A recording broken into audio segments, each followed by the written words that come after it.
All right, here we are. Impact and Influence Radio right here on iHeart. Today's broadcast is brought to you by Blinds of Sacramento, Sacramento's complete solution window covering experts.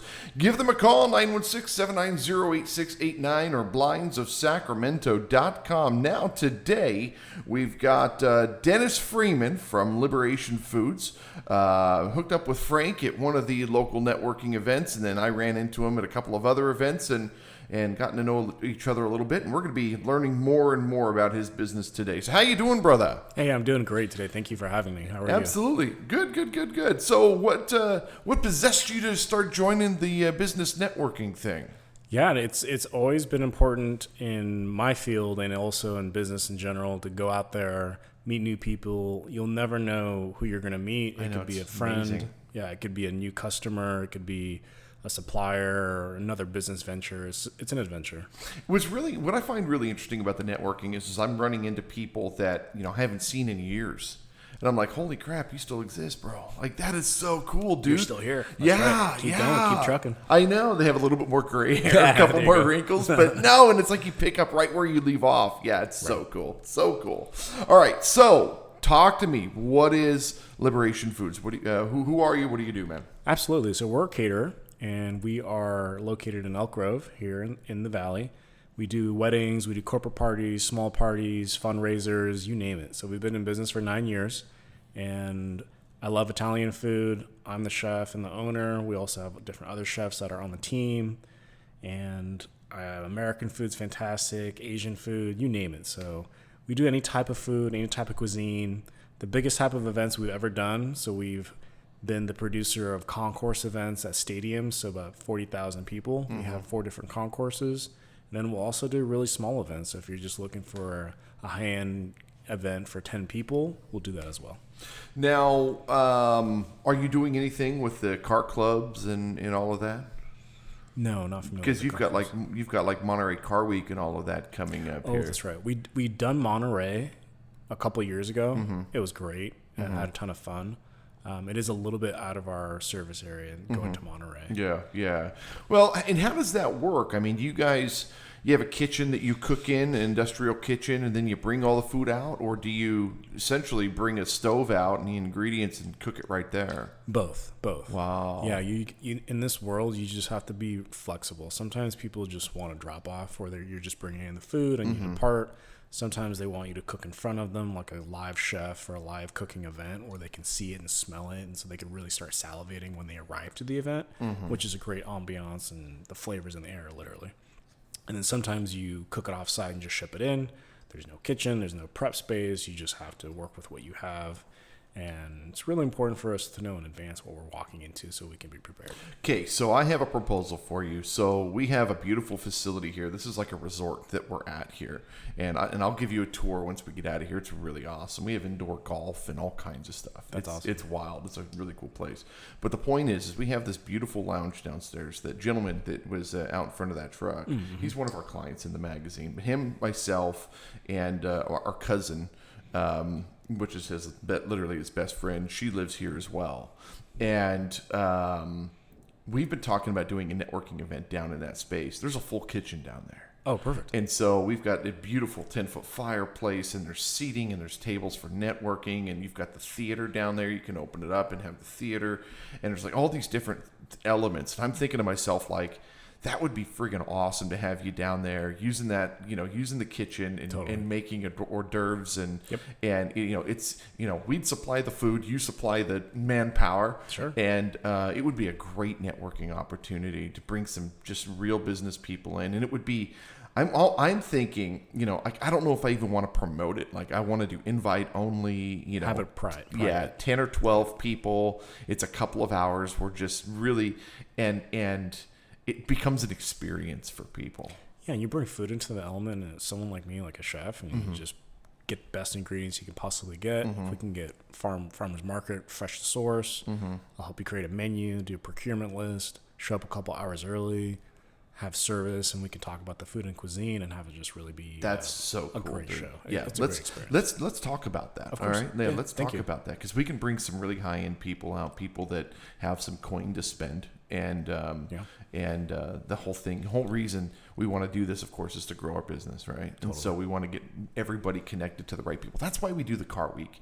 So we have Monterey Car Week coming up. We have Ferrari Challenge coming up. Oh, fantastic. We have our rally next month where we're going to be, we meet here and we drive up 49 out to Via Toscana Winery up in Amador. We do that every year. And the whole point is to bring people together and bring culture and bring lifestyle, and especially young entrepreneurs. They've never experienced the real success, right? They've never experienced what it's really about. Sometimes it takes time, as we know, to build a successful business, and it's all about riding the waves. But we've got to introduce people to what it looks like, so they know where to go, and they keep staying and doing it long enough till they can reach the destination. Yes, right. That's the difference. Okay, so passion. Where does your passion come in? Family. So everyone in my family either loves food, or they're a cook, or they're a chef. Mm-hmm. You know, mom, auntie, grandparents on both sides. Everyone just loves food. And so when I was growing up, I was just surrounded by amazingly delicious cuisine, all types, American, Italian, Asian, Latin. I was just so blessed to be around a foodie family. Has this just always been your thing? It has been. I didn't turn pro until 10 years ago. Uh-huh. I was just always kind of obsessed with it. And then about 10 years ago, I decided to have a career change where I said, I'm going to be a chef. I'm going to teach everything I know about it. I know it may not work out, but this is my dream. I'm going to pursue it. 10 years later, I'm still doing it. That is just awesome. Yeah, thank you.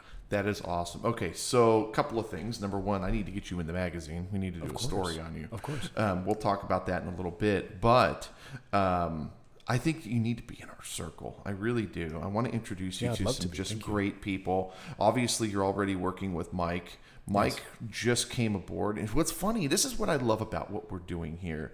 You know, the show, the magazine, the connections that we've got, Frank out there meeting people. Mm-hmm. What I love about this is Mike was a referral from me. Frank referred you. And so we had never... had we not had those people, we would have never made that connection. Yep. And we absolutely want people like you. Types of clients. What types of clients are you looking for? People who love food, love a show. Those are my favorite clients. They're expecting a high-end experience, great service, fun atmosphere, interactive. People who are asking questions, who enjoy the service, and will come up and talk to the chef and say, hey, well, what's going on here? And just talk about the food, give feedback, saying how they love certain dishes, and talk about their own experiences. So as a cook and a caterer, you want that interaction, but sometimes you don't get it, right? It's either a drop-off or the client's busy doing something else. So when you have an interactive client, or it's an interactive space where you're presenting the food and the cuisine, it could be fundraising, it could be business development, it could be sales. That trickles into the ambiance. It creates a better atmosphere, and the client leaves with a wonderful taste. Catalina Wine Mixer. Yes. Are you familiar with the movie?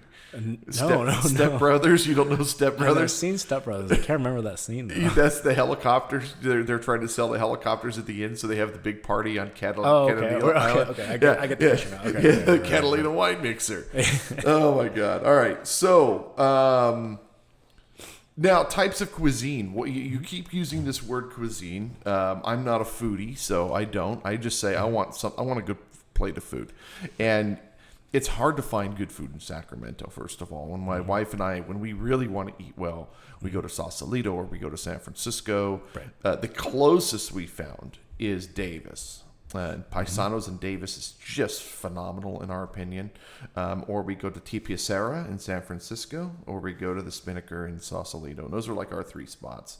All right. And have you been to any of those? I have not. Oh my God! So I'll check them out. Thank you. Because I'm picky. I'm very picky. It has to have three elements. You have to have the food, you have to have the service, and you have to have the experience. Right, and setting is important too. Yeah, and if you're missing one of those three elements, it's just not good. And why I say the Davis Paisanos, not Sacramento Paisanos, is purely because I'm a Ferrari nerd. I'm a huge Ferrari junkie. Good to know. And when you walk in the door, there's a huge Ferrari sign across from the door. Cool. And we always make sure to wait and sit underneath the Ferrari sign. It's good luck. It's good luck. And oh my God, the food is so good. Right. But when I look up and I see the Ferrari sign, I'm in a happy place. Yeah. And then the food tastes that much better. It's like, so cuisine is just a fancy way of saying what type of food is it, right? So we always talk about garnishes and bringing the ambiance to the service as well. Because guess what? If your plate of food looks delicious, like it has those greeneries and sauces and plating elements, and the ambiance, like if you're sitting under your favorite Ferrari sign, your brain is automatically signaling happy. Oh, yes. Firing dopamine. Boom, boom, boom. And it doesn't matter how much the bill is. Well, that's the point, right? That's the point. It doesn't matter. Yeah. We care that the food is delicious. Once you have those external inputs in terms of what the world is providing you, the food tends to taste better. We go to San Francisco and I order a plate of pasta. Okay. I love Italian restaurants. So we get a plate of pasta and they bring the pasta out. And then, after you eat, they're like, what do you like in tiramisu? And you're like, you know what? Screw it. Do it. Because the ambiance. Right. It's dark. The walls are brick. Right. The servers come out. They bring you the water. They pour it from the glass thing into your... And so the whole experience. And you're like, yeah, sure. So then after the tiramisu comes out, then they're like, would you like a cappuccino? And you're like, you know what? Screw it. I'm enjoying myself. Give me two. That's the whole point, though, right? Yes. That's the point. But then... and I'm not trying to dog on restaurants, but there are some restaurants where it's just like, would you like a dessert? No, I'm good. Yeah, it's about, part of it is on the service angle. Is your waiter or waitress, are they trained to ask the right questions? Are they trained to set the lighting and the mood and the ambiance? Yeah. Is your restaurant set up for that level of service? Yeah. In some places, if it's more fast casual, that's not the point, right? They want you in and out. Yes, because they want to turn tables. Exactly. So with you... But they can make more money. The higher-end restaurants can make more money keeping people longer. Correct, because then you purchase more, and then you create a better environment, right? And you create lasting memory, which brings you back. That creates loyalty. Exactly. And it creates return business. Exactly. And then that's why music is so important as well, live music especially, right? That's interesting because I don't like live music at restaurants. Okay. For me, it's, put some Sinatra, but quiet. Yeah, you want to be able to talk. I want to be able to have a conversation, but I want something that's not going to be distracting. Totally. Piano music. We listen to a lot of Stefan Macchio in our home, and it's just very, very simple piano music. And people are like, does that drums and bass? No, it's just a guy playing the piano very softly. And we listen to that for hours. Yeah. Meditative. I guess. Yeah. It's just quiet noise. It's, I'll show you some Stefan Macchio. Beautiful music. Okay, so you're talking partnerships as well. Talk to me. Actually, you know what? I'm going to get back into the cuisine. Your cuisine. What are you really? What's your specialty? When you come in and you're just like, okay, I'm going to put my signature touch on this. What do you? Get the small bites. So our tapas. It's a fancy Spanish word for small bites. Appetizers, get a rotation of 6 to 8. Okay, that's people love that range that we can provide, because you're not just getting one type of dish or food type for all 8 dishes. You're getting one that could be an Asian dish, one that's an Italian focus, one that's American, one that's Latin, and we're so talented that we can create those flavors in those little dishes that serve as either past appetizers or on a stationary. That's what people really love, that we can bring to the table. Now, your partnership. Talk to me about what you're looking for and who you're working with. Yeah, so we have partnerships with wineries, people in the event industry who are either planners or event rentals. So the event industry is very networking based. So if you know one person, you can refer a vendor. We're always looking for partnerships. Weddings.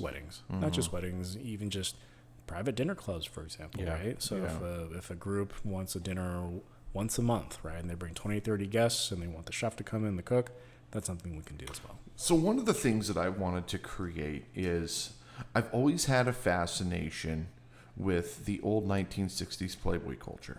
Okay. The early Playboy, Hugh Hefner era, early stuff, not the 80s and Vintage. 90s where it got really smutty. Yep. I'm talking the early stuff with Sammy Davis and Dean Martin and all those guys. Okay. Okay. And so he used to have a television show. Ironically, it's like the most raunchiest name ever, but it was the least raunchiest show you've ever seen in your life. But it was called Playboy's Penthouse. And man, how Salsa's culture has really ruined those two words. But the show was in the 1950s, in late 1950s or early 1960s. This is where Sammy Davis got his start. And so back in this era, you had this black Jew, and nobody would ever give him a shot because he was a black man, and they wouldn't put him on their shows, and it was just all this race and segregation stuff that was happening in that era. And Hugh Hefner had his television show filmed out in Chicago, and he said, you know what, I'm going to bring you on my show. And it was literally one of the defining moments of Sammy Davis Jr.'s career. That's now how we know the Rat Pack and on all of the 1960s, Sinatra era at the Sands in Las Vegas, right? It all started there. This lounge that we have down there, I've been wanting to do something like this, where we're bringing in professionals. We may have a jazz musician in the corner. We may have a pianist in the corner. You have some soft music. You have some food, couple of pretty faces, and the people that we want to spend our time with. And we have an evening. And it's not like, let's take pictures and video it for social media. Let's just all come together. And we come together and we create memories and we create moments. And it's not open to the public, but it's something that we talk about in the public. And it's something that the businesses that we work with want to come into this circle because they know how tight and how beautiful this circle is. And they know that there's connections being made, and they know that business is happening, and they know that, and this is what I've been wanting to create, but I need all of the elements. And you can't just, half-ass it. You have to bring all of the different pieces together. And I think that you could really be a very integral part of this thing because the hors d'oeuvres element, yes, I think could be really, really important. I love the idea of your tapas. I love this. Yes. And again, I think we need to talk about this. I'll show you the space. Sounds good. And then we can discuss all the numbers and what all of that looks like. But I think this could be really, really special. Sounds good. And it's just, again, it's not something that we broadcast to the world. Keep your phones put away. Let's just enjoy us. Right. Enjoy the environment. Enjoy the food, the audio, the visual, the whole. You know what I'm saying? Yards. Yeah. Yeah. And then at the end of the night, and it's like, that was really a nice evening. We need to do another one of these. And then, everyone shakes hands, and then the next day everyone's talking about it. And people are like, I need to be a part of this. Right. You know what I'm saying? Yeah. Mm-hmm. Event management. This was an interesting one because you were talking about working these arenas and working these large scales. Mm-hmm. Explain to me how you go about creating operations where the food doesn't suck and the food doesn't get cold and everybody gets served and everything happens on a schedule.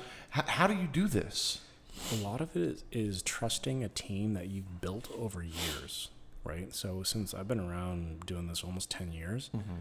I've already trained a couple of Michelin star chefs. Mm-hmm.